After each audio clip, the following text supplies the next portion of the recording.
Welcome to the Infowars Nightly News. I'm your host, Jakari Jackson. Here's what we have in store for you for this July 29th, 2013 edition. Tonight, the government promises to stop lying, while the CIA will now openly propagandize the American public. Then, new footage of the Michael Hastings crash emerges, and Gigi Ernetta sits down with Mike Zullo to discuss Barack Obama's falsified documents. All that and more on the Infowars Nightly News.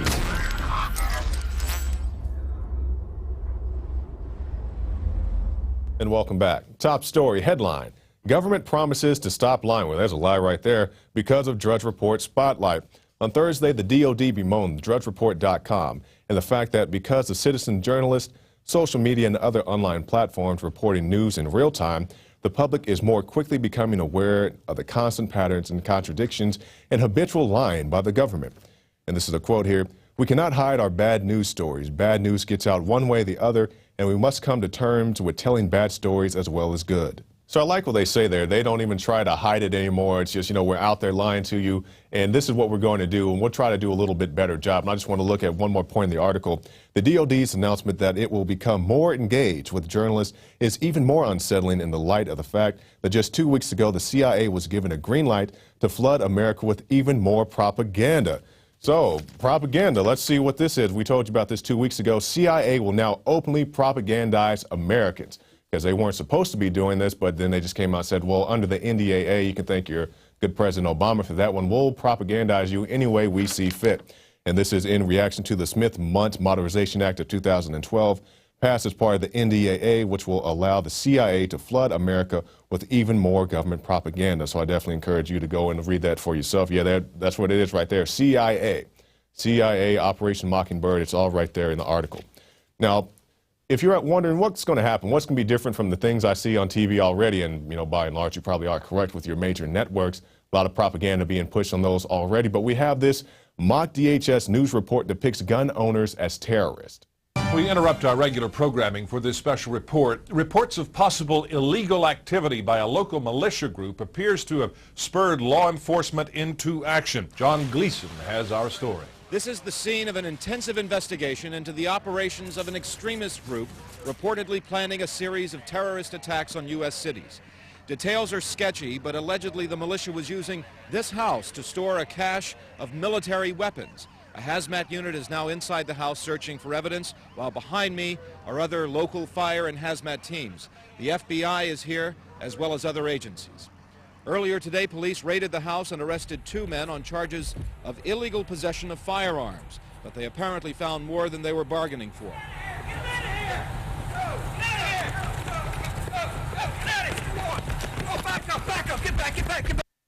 And I love the pageantry of all this. You got the guys in the full hazmat suits for a couple guys who have guns, and maybe they weren't supposed to have guns for XYZ reason. And then you see the cop running up to the camera guy at the end like, no, no, no. Had that been the city of Boston, which actually happened, you'd have cops pointing guns at people in the faces. And we've shown you those clips of the cop running down the street like he is Rambo, pointing the guns in the cameraman's faces and so forth. And this is what's going on. They want you to be brainwashed, pretty much to the point of being a lab animal. Mice go where they've never been before. Literally. False memories have been implanted into mice, scientists say. Implants. Those aren't your memories, they're somebody else's. A team was able to make the mice wrongly associate a benign environment with a previous unpleasant experience from different surroundings. One day, they hope to remove fear associated with the conditions of post-traumatic stress disorder.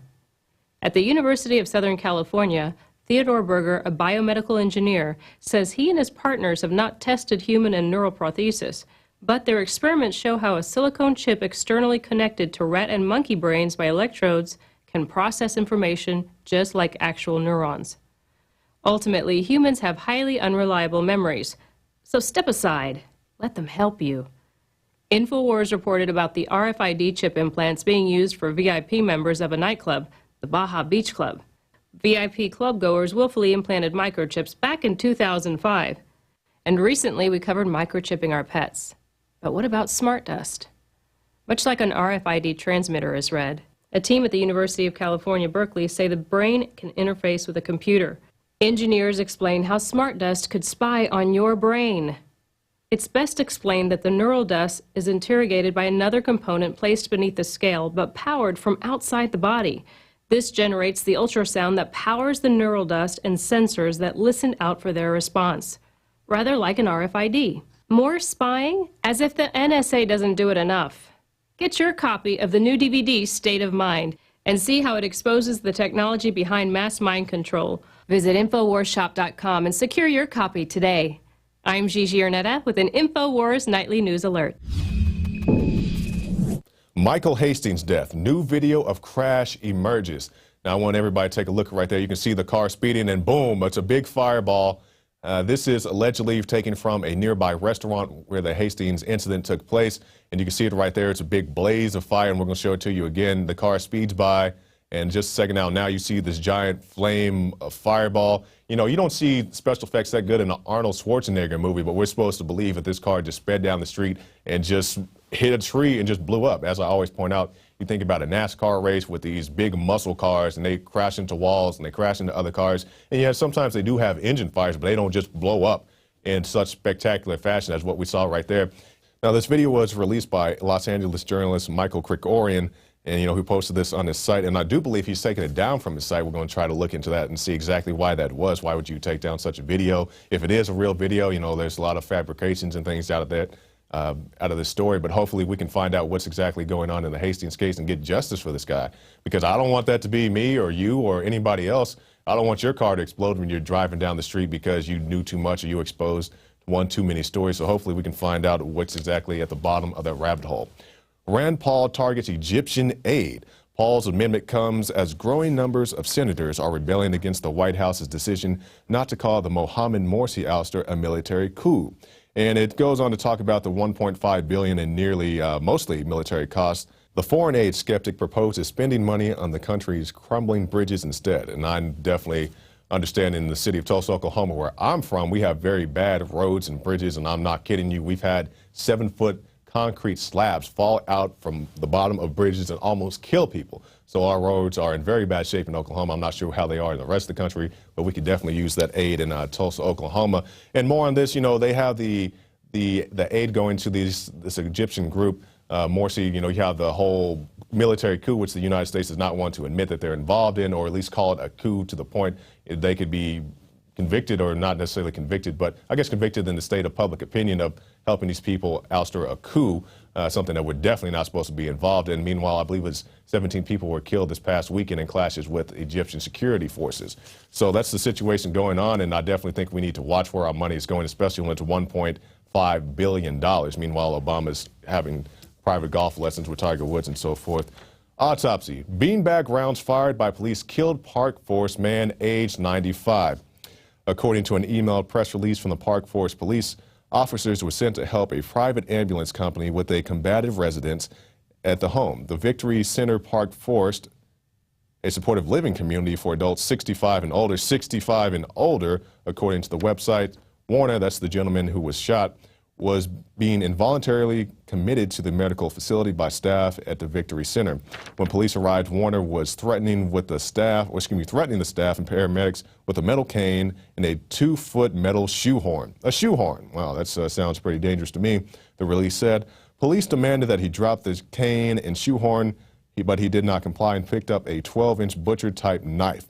At this point, he was shot with the non-lethal instruments of beanbags. And anybody who's not familiar with this, you're basically shot with a beanbag shotgun shell. That's basically what it is. It still kicks with all the force of a shotgun shell. It's just designed not to penetrate your body as, birdshot or other things could do.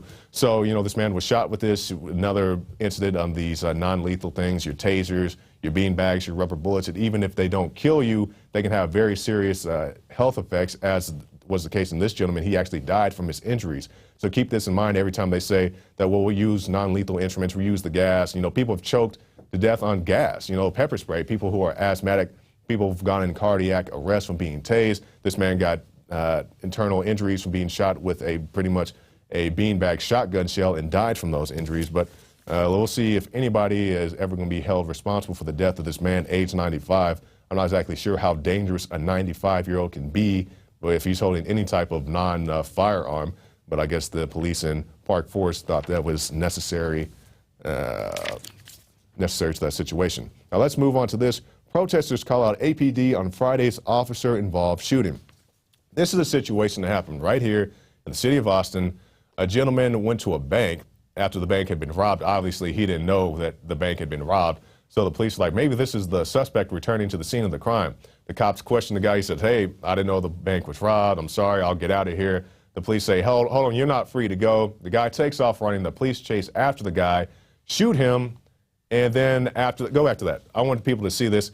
It says, go down a little bit, investigating the robbery. Police have confirmed that Jackson is not suspected in the Benchmark bank robbery. So that's how investigations are going in the city of Austin. They're shooting people's dogs. They're shooting people who were not involved in bank robberies. But, you know, we find that out after we shot the guy, after he's laying dead on the ground with blood coming out of him. That's when we've concluded that he was not involved in the bank robbery. And even if he was involved in a bank robbery, you can't just chase somebody down the street and shoot him. Didn't we just have this whole big talk about George Zimmerman and so forth? So that's the situation with that, just cops acting wild, and hopefully somebody will be held responsible. You know, we've had Art Acevedo, the chief of police here in the city of Austin. Hopefully he'll hold somebody accountable for that. FBI recovered 105 missing and sexually exploited children, which is good news because we don't talk too positively about the FBI that often, but it's a good thing we have this on here. The FBI says they've recovered 105 missing and exploited children over the weekend. Good. Let's go to the second quote. The FBI made the announcement on Monday morning and reportedly has arrested 150 pimps involved in selling minors through an underground sex trade that exploited missing children ages 13 through 17 around the country. So I think about the 1993 World Trade Center bombings. I think about the Boston bombing. Hey, don't look at any other pictures except these pictures, but we do have good FBI agents doing the good work of good men and women. So very much kudos to the people at FBI putting 150 pimps in jail, and also 105 children are now free. Now we'll move on to our final story of the night. Kokesh held without bond for a crime of filming himself performing an utterly harmless, quote, crime. And the article reads, a D.C. Superior Court judge has ordered that a veteran and activist accused of openly carrying a shotgun in D.C.'s Freedom Plaza, that's an oxymoron, held without bond. During a preliminary hearing Monday, an attorney representing Adam Kokesh argued that the stunt, filmed and posted on YouTube, was nothing more than a political theater show. And then the judge said this, I disagree. I consider your client to be a very dangerous man. The judge said, this is not a political statement. So exercising your rights at a very corrupt law that it's actually been overturned is not a political statement. It makes you a very dangerous man in D.C. So hopefully we can get some freedom for Adam Kokesh, some justice. And he went on the Alex Jones, well, he wasn't on the Alex Jones radio show, but Alex commented on this a little bit earlier today. And he said that Kokesh said basically the drugs were planted. You know, he says, yes, I did have the shotguns and so forth in my home. And he had a very nice gun safe. I wish I had a gun safe like that. But he said not the mushrooms and all the other drug paraphernalia. That was not his. That was planted evidence. And we've talked to the lawyers who said that this stuff was planted as well, because the police and the other forces came in and with big bags and basically planted the evidence. So hopefully we can get some justice and get to the bottom of this very unfortunate situation. We'll move now to our quote of the day. This is from Benjamin Franklin. Where liberty is, there is my country. And that is from Benjamin Franklin. Now, Operation Paul Revere is our film contest, and it's finally coming to a close. Today on the Alex Jones radio show, we announced the third place winner, and you can see it right there. The cash prize is the $5,000 for the third place. The second place was going to be announced tomorrow, and then the first place the next day. But congratulations to Political Earth, your third place winner right there. It's a great film, great animated film. Definitely encourage you to go to Infowars.com/P and watch that for yourself. And like I said, first and second place are going to be announced in the coming days, so stay tuned for that. But if you'd like to support filmmakers like the people in the Operation Paul Revere contest, you can stop by the Infowars shop and pick up State of Mind. You can see it right there on your screen for $19.95. The Blu-ray is just $5 extra. It's a great film. It gives you the psychology of control. It has many people in it. It has Alex Jones as well as many others, so definitely check that out at the Infowars shop. And also, if you want to support us, stop by PrisonPlanet.tv, and you can actually watch State of Mind on PrisonPlanet.tv, as well as many other things as the Alex Jones radio show, the nightly news, the special reports, and all that is right there on PrisonPlanet.tv. Now stay tuned, because right after this break, we'll be back with Gigi Arnetta, and she's going to be talking to Mike Zullo. He has more information about the Obama birth certificate. And after that, stay tuned. We're going to have another Paul Revere entry. This one is The Futurist. It's a great film. You can see it right there on Infowars.com/P, and you can see both those right after this break. Now you can watch Alex Jones live at Infowars.com/show. You'll find links to all of our content there and a free 15-day trial for Prison Planet TV. You can also browse the network, the Infowars Nightly News, and over 60 movies and documentaries all together in one place. You can watch the Alex Jones radio show live as it happens. So check it out, Infowars.com/show.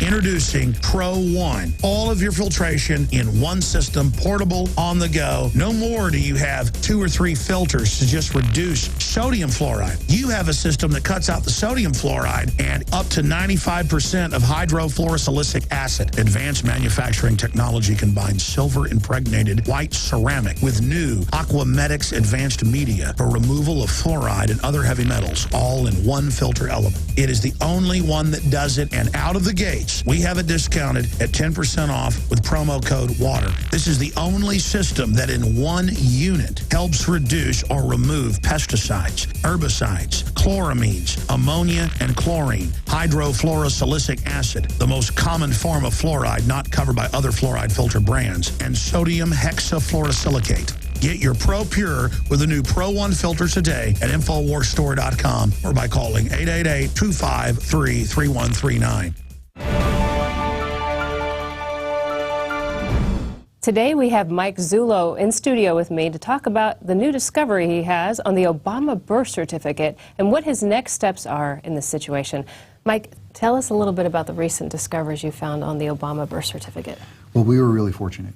For a long time we were trying to get a certified document examiner to verify our work and our methodology. We put the document through 1,200 computer forensic tests, and we couldn't find anyone to do it. A gentleman who was helping us tried 212 different document examiners throughout the country. None of them wanted anything to do with it. They gave us excuses ranging from just no to this has got to do with the president, I don't want to get involved, to you need the original in order for me to compare it. Well, that's really not a true statement. The original has nothing to do with this because this is an original fabrication. There is no original of this document. This isn't even a document, it's a PDF file. We were fortunate enough, though, through a chain of events to come across a document examiner who lives in Hawaii. His name is Reed Hayes. Reed Hayes has over 20 years experience, is a court-recognized forensic document examiner, has testified in numerous cases for the state of Hawaii, and as fate would have it, testified for Perkins Coie as a document expert. Perkins Coie is the law firm that represents Mr. Obama on every one of these eligibility issues, and is the law firm that dispatched Mr. Obama's personal attorney to pick up the 2 certified copies of Mr. Obama's long-form birth certificate that the administration says they're in possession of. So it's going to be very difficult for them to impeach Mr. Hayes on any level because they've used him previously in their own cases. And that then would bring in question about his abilities, you know, in cases that they had already adjudicated. Now, how was he when you approached him? I mean, was he all in, or was he? Did he think about it for a while? As a matter of fact, the gentleman that asked me to contact Mr. Hayes, I didn't want to do it. I was so tired of hearing no. I just didn't want to go through it. Thank God he persisted, and he convinced me to get on the phone with him.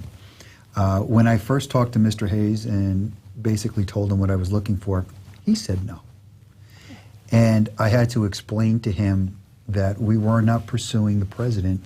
We're looking into a fraudulent document, and we think something happened here that maybe the president himself doesn't even know happened.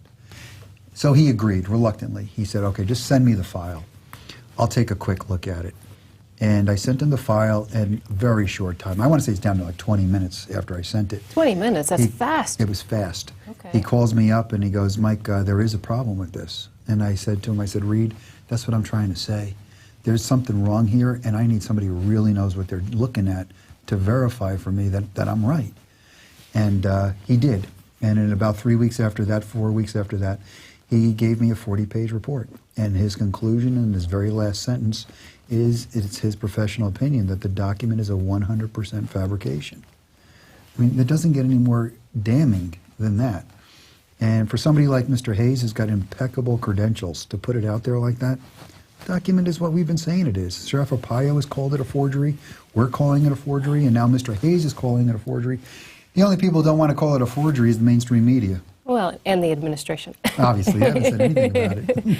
And that's another question. Has he did he get any phone calls? Has he? He's getting threats, anything? Not getting threats, he is getting hate mail, which is how it seems to start. Yes. Yeah. And he's getting hate mail from some of the same characters that I get it from, which we do believe are paid operatives from the Democratic side of the aisle that do nothing more than do this kind of disinformation campaign and try, to go out of their way to discredit you. So he seems to be getting a lot of that. But him being from Hawaii, it's going to be really hard. And he was in their camp to begin with, right? He is in their camp. It's kind of hard to... Okay, so these 40 pages, can you give us a Cliff Notes version or shorter version? I don't want to go into what he said, but all I can tell you is this. Everything that we've said in our press conferences, he has verified.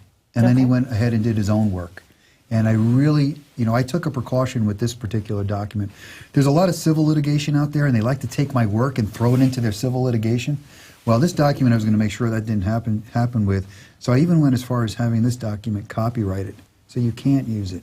I have to protect this document. So that is going to be under seal, if you will, until the time comes that we need it. I have to do it that way. Now, with the U.S. Copyright Office, were you able to get any paperwork back from them yet? The attorney is handling that. I don't know how they do it. But once you put it in, curious to see what they say, probably right? tell me no. Right? Sorry, this is unacceptable. Forget you. Or they lose it, or I know what, they'll call the IRS. There you go. There you go. So when you took a look at the document, what's your perspective on the forgery itself?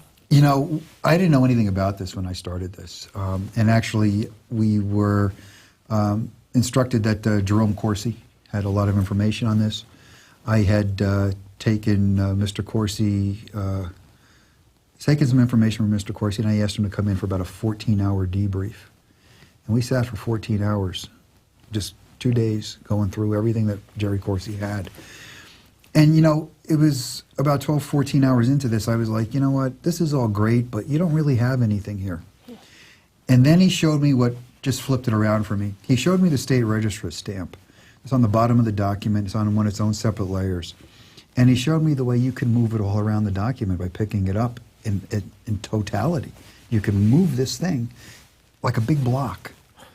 And I know, and in my limited computer knowledge, I knew there is nothing that can do that by itself. That turned it for me because from a law enforcement perspective, that little placard gives the document its evidentiary value, its authenticity. And if that was placed on there erroneously, the whole document is null and void. So you only need one piece of evidence that overwhelmingly suggests the document has been tampered with. The whole document would be null and void. But it gets worse for the PDF. The PDF is a file, an electronic file. It lives in cyberspace. It was never a hard paper document. So you can't take that into a courtroom. You can't take your computer and go to Social Security and show them, this is my birth certificate. They're not going to give you a Social Security card. Right, they need the original with the stamp. They need the original. And we have a theory that the original, the reason why you don't see the original, is it was either something was on it that they don't want you to see, or this was recently created. And I have information, but I cannot get it sourced, if you will. That's maybe not the right way to say it. This person will not come forward, will not come public, that are assuring me that there never was a birth in Kapolani Medical Center. And this person is in a position that would know that. Now, this person, again, doesn't want to come public, but I got information like this, and I get a lot of information like this. So you have to take this and look at it and say, okay, if there was no birth there, Kapolani has never issued a statement saying there was. They have never produced a document saying there was. Right. We know Queens Medical Center, where it was first reported to be his birth certificate, says he was never born here. Where did it happen? How could it happen? How could he get a birth certificate if he wasn't born in the state of Hawaii? And that's a valid question. When you start looking into Hawaii state law, Hawaii statutes, it's very easy to get a birth certificate. Well, that's right, because in Hawaii it's a little different than the mainland. Very different. Very different. Hawaii gives the unique ability for anybody to go in and provide evidence verbally that they know of a birth. And they are compelled to release a birth certificate. Take that information and make a certificate. I don't know where this happens anywhere else. Not only that, you can go in and self-report. as an adult that you were born there. You could have somebody go in other than your mother and father and claim residency for two people that aren't even present, that claim that they worked or lived in Hawaii, have some kind of document, maybe a tax stub or fabricated tax stub, and get a birth certificate for people that the state of Hawaii never even interviewed, and for a child that they've never even seen. It is unbelievable what that state is able to do with birth documents. And the Inspector General in 2000 issued a report talking about birth certificate fraud. Hawaii is the poster child. It's the number one. The number one. Everything that he complained about knew that. goes in Hawaii. He also said that a birth certificate cannot be used as sole identification of citizenship or identification. So we have a problem, because if you take away that PDF file, the president has shown nothing then to the American people, and we have no supporting documentation to verify anything of that birth narrative. There's nothing out there that says Barack Obama is the dad. There's nothing out there that calls Stanley Ann Dunham the mother other than that birth certificate. So you have nothing of the parents even in Hawaii? I have, well, I believe the mother was in Hawaii. Mm-hmm. We know the father was in Hawaii, or I should say purported. Father and mother were in Hawaii. But we also know that INS, at the time Obama Sr. was looking to extend his visa, he delivered up this pregnancy story that they doubted it. They actually, in their own report, said that we believe that this may be a sham, this needs to be investigated. Now, what's missing is what did they do in that investigation? We know Harvard did not want his visa renewed. They pointed to the fact that he had more than one wife. So, we don't know what he was up to. Is that a trail you're going to try to follow? Or? We're trying to follow it as best we can, but, those passport records and those INS records are missing. We had sent investigators down to look for INS records for immigration records, people flying in that would have flown in from maybe Kenya to Hawaii back in 1961. And when we got to microfilm reels from August 1st to August 10th, that whole time span disappears and goes black on those reels of microfilm, and then it picks up again in August 10th.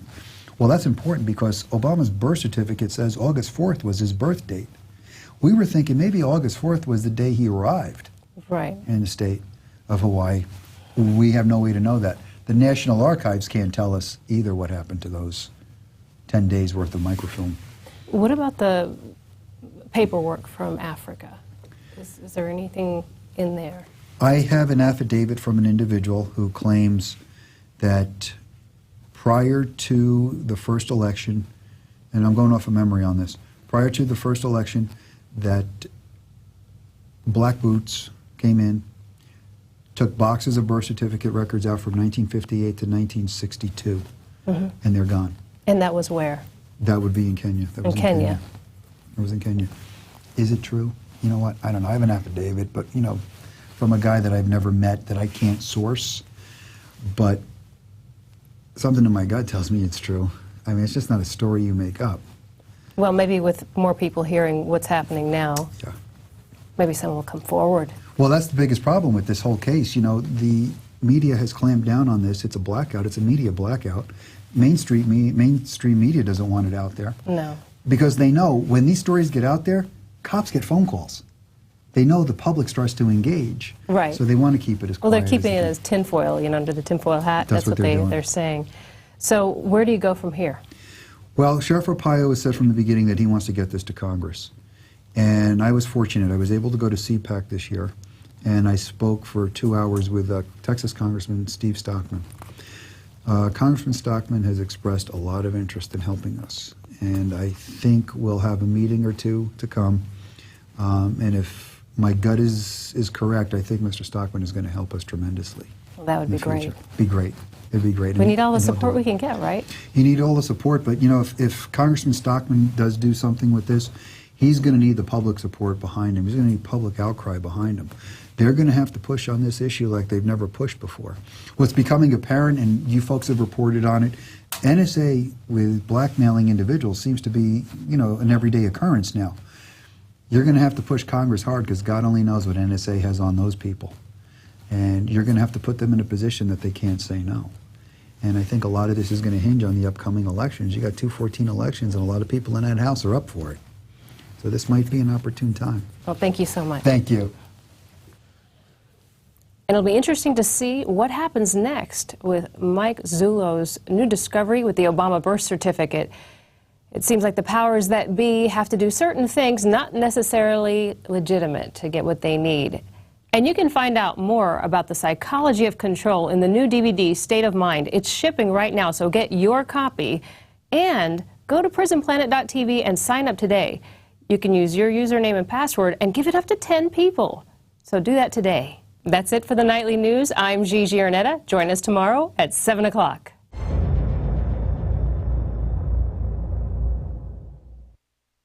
Now you can watch The Alex Jones Show live as it happens at Infowars.com/show.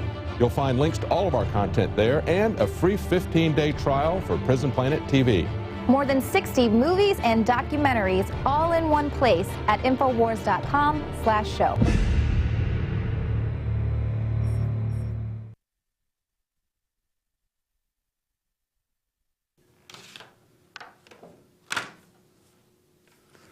So, Mr. Sorensen, how did it begin?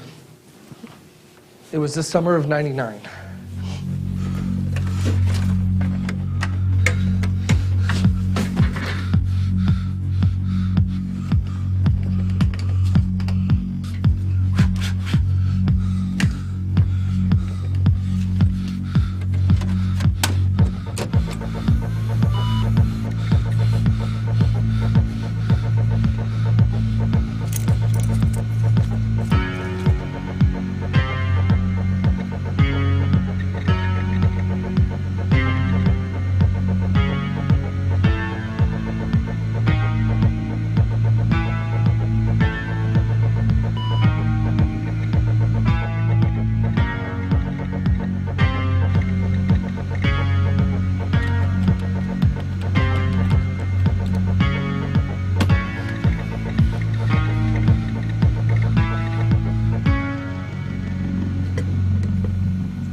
Delphi essentially sends out spiders, right? Bits of code that crawl the World Wide Web to collect keywords and image data. Much like a poll taken from a segment of the population, Delphi then arranges this information according to any patterns it might recognize via a number of, well, proprietary algorithms. It then distills this information into new keywords, new image data, and outputs it via electrodes that translate this digital data directly into the human brain in the form of original thought. And what does this data say? The future.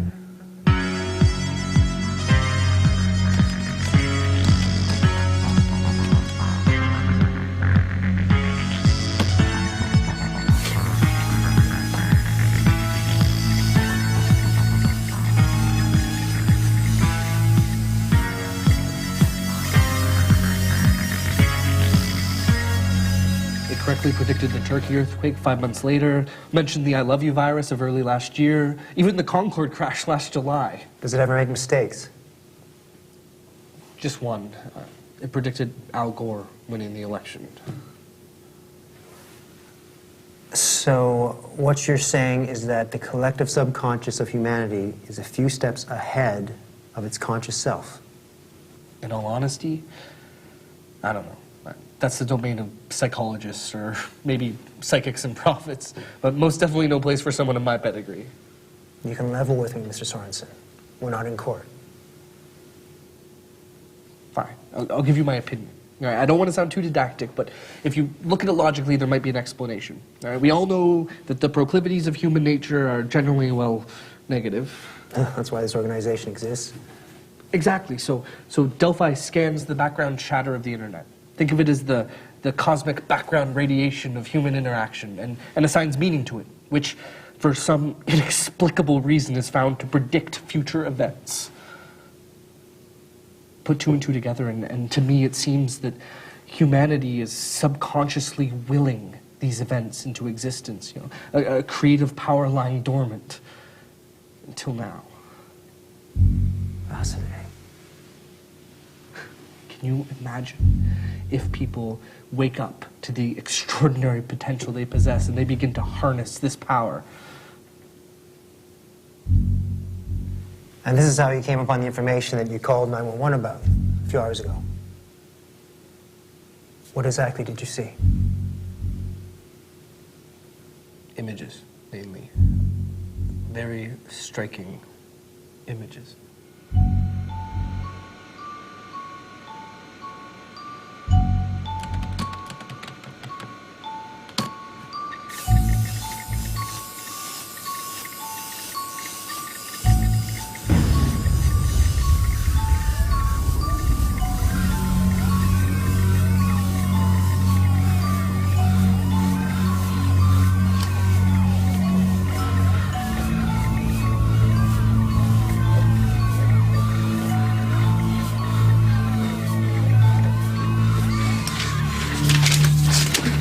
Oh my god!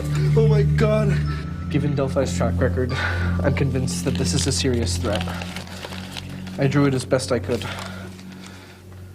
Obviously, the Twin Towers, World Trade Center.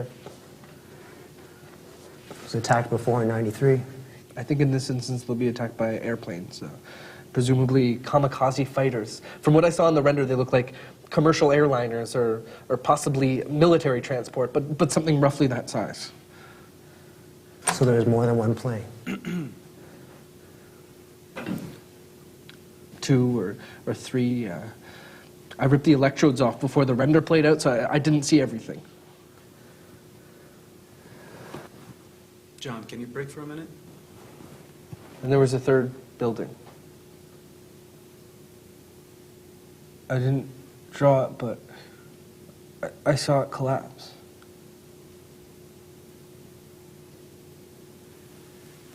Be right back.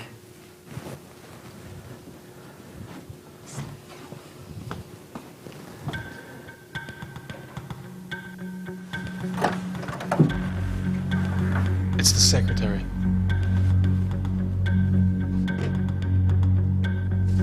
Mr. Secretary. Did you want to check on him? I don't know what to make of this guy. According to our intelligence, he seems to be telling the truth. Whether or not he's telling the truth about the machine. Well, if he's not lying, how the hell else would he source his information? He knows about Building 7. Listen to me. I want that machine confiscated and checked out. That's priority number 1. We have assets over there right now. Good. As for him, we can't let him walk with that kind of information. That's completely unacceptable. He needs to be processed. Understand?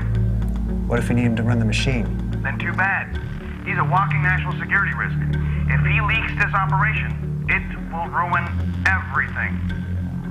Understood.